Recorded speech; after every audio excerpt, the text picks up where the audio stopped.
弟兄姊妹你好，我係曾國豪牧師，加拿大遠東廣播中文部主任。喺過去嘅1個多月前呢，我曾經拍過一個視頻嘅，就嚟6月底啦。咁我哋嘅收入同開支呢，都係俾大家作一個報告嘅。咁呢喺大約個零月前呢，我哋仍然係需要大約30多萬呢，先至能夠讓呢個收支平衡過渡去下一年。因為我哋嘅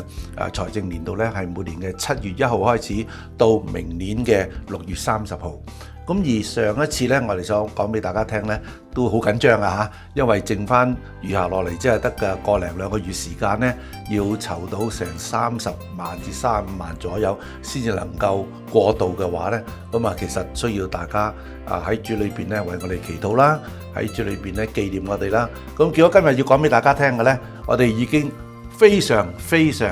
接近我哋嘅財政年度嘅開支啦。咁咧按照最新嘅財政部咧財務部講俾我哋聽咧，我哋距離嗰個指標咧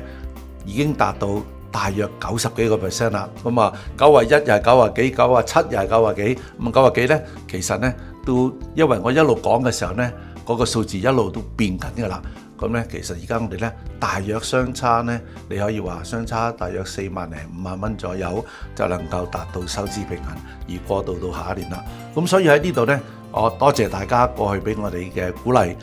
經過溫哥華嘅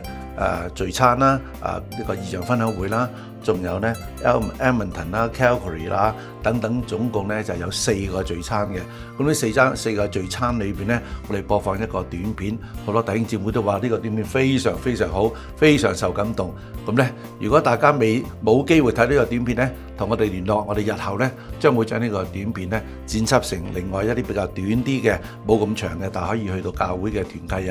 同埋咧去到祈禱會同大家分享遠東廣播喺中國大陸嘅工作有乜嘢嘅成效。今日仍然能夠成為我哋大陸同胞嘅祝福嘅。所以喺呢度我再次代表加拿大遠東廣播公司全體嘅弟兄姊妹，我哋嘅同工咧，多謝你過去俾我哋嘅支持。而家仲爭4萬零，我相信我講完之後呢，可能會仲少噶啦，但係都需要大家繼續喺禱告裏邊紀念我哋。仲有呢，就係希望我哋能夠盡最後嘅呢個零禮拜呢，幫我哋做我哋最後嘅衝線，希望能夠過到啲尚欠嘅4萬零5萬蚊左右嘅餘額。咁咧喺呢度呢，多謝你，亦都呢請你繼續為我哋祈禱，我哋都將呢個一切嘅榮耀頌讚歸俾上帝。再次感謝，拜拜。